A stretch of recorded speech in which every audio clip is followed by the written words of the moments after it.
Hello there, this is Dr. Scott Shaw, and wanted to give you a couple thoughts on success in online learning. I'm really excited to be with you and happy that you're here in the course.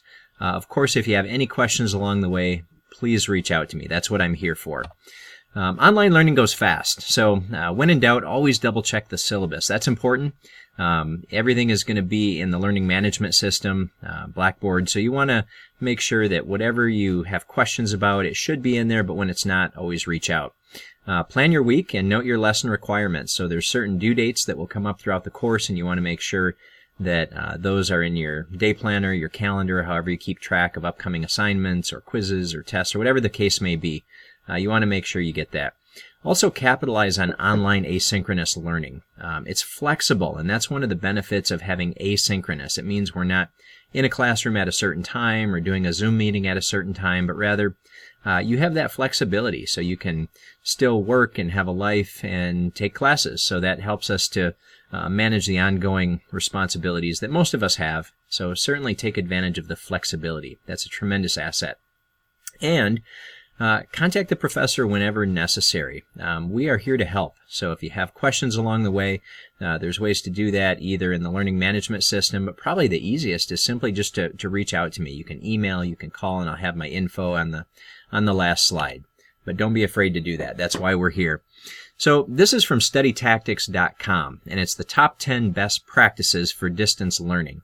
This applies as well for those of us who are in residence. So if you're in a classroom environment, this counts too.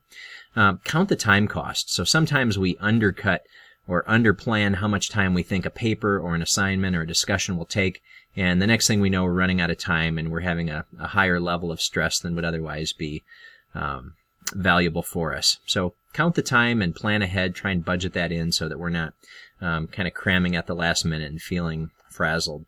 Also, make a regular study time.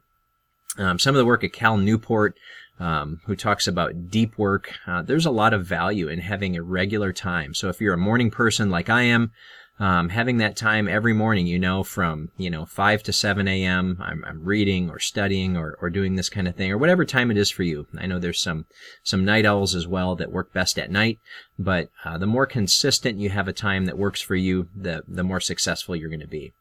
Also, be sure to read class materials carefully. So when you go through Blackboard, when you go through the syllabus, make sure you read so that you understand each of the assignments, so that you're hitting all of the evaluations. I would say as well that when submitting an assignment, if there's an associated rubric with the assignment, make sure you look through the rubric, because that's going to give you a good understanding of how the assignment will be graded.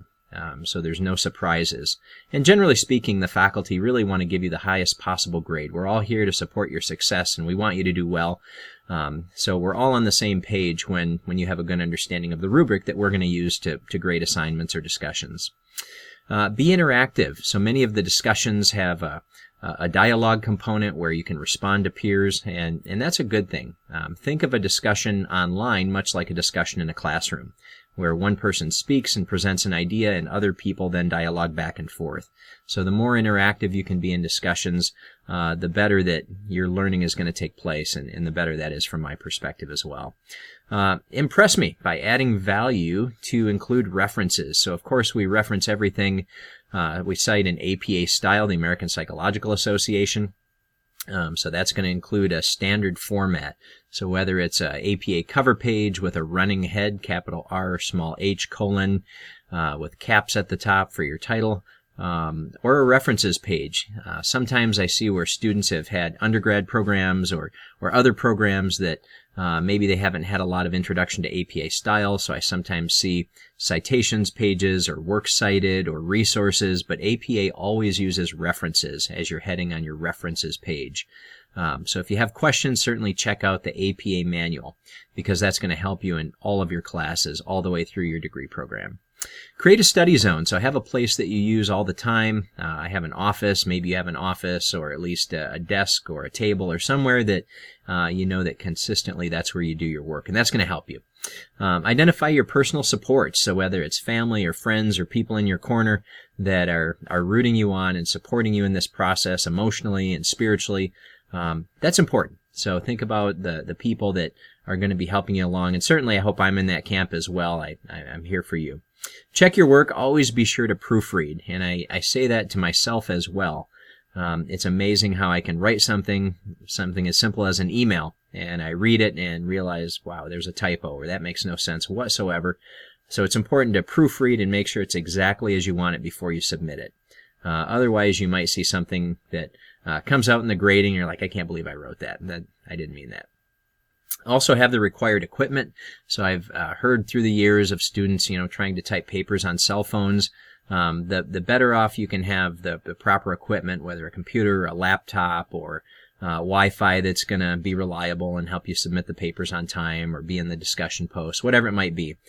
Technology needs are important. So whatever equipment you need, it's good to plan ahead. And then the other piece really relates to lifelong learning. As lifelong learners, we want to take responsibility for our learning.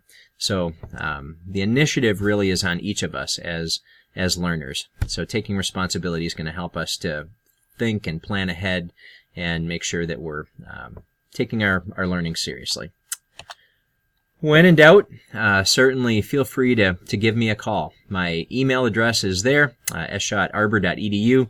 My cell phone is there, so feel free to text, call. I'm also on WhatsApp, Messenger, WeChat, Skype. I'm more than happy if you're local, get together for a coffee. If you want to talk about anything related to the course, that's what I'm here for. So I'm here for your success, and don't be afraid to reach out. Thanks so much. Blessings.